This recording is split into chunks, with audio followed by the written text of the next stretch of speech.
Yine dönüyoruz, olacağız olayı. Amacımız hep aynı, geçiyoruz alayı. Ameleyiz, inşaatta vuruyoruz malayı. Yapıyoruz bir makara, basıyoruz parayı.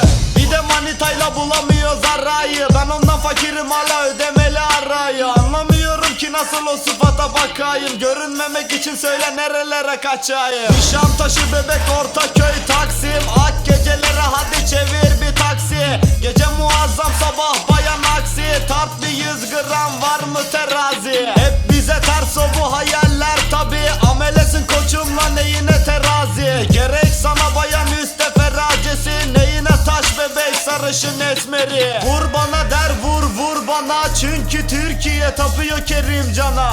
Sana alem ne hale geldi baksana. Sorsana Google amcana.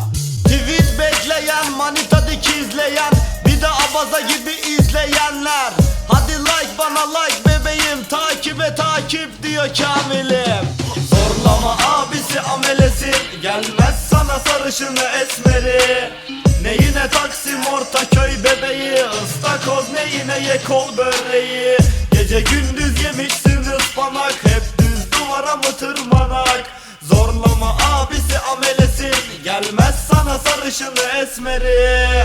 Makara bizde, marka yaptıklarımız ortada. Yazıyoruz inşaatta veyahut nakliyatta. Ev taşırken geliyor hayranlar sözde famous. Rüyada bile ameleyiz, bu nasıl hayat keşim. Gören diyor zengin cepte 50 kuruşa siktir. Manita teyit geçer, tırrek misin söyle nesi? Bir ıstakoz yemesek ne olur, döner ayran tektir. Instagramda cool paylaşımlar, tabi sözde zengin. Yemekte tırşık yer, hamburger vazgeçilmezi. Snapchat'ten bir hikaye, seni gidi süzmesene. Spenüs misali bir remeşoğlu eşek seni. Havvam Rümeysa Mümeyram ve tabi Rabia'm. Çarşaf altına taç giyer, kişliyor bu küheylan. Sözde imam hatip okuyor periskoptaki Necla. Bir de böyle çek kanka, bekliyorlar Whatsapp'tan. Dikizciler stalkelmiş yok amına. Ve de yuh amına, fitne fesat doldu ortam. Ve tabi dedikodu kazanı hep sıcak. Sorsan hepsi iyi aile çocuklarıdır tabi ya.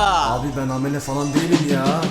Zorlama abisi amelesin, gelmez sana sarışını esmeri. Neyine Taksim, Ortaköy bebeği, ıstakoz neyine ye kol böreği. Gece gündüz yemişsin ıspanak, hep düz duvara mı tırmanak?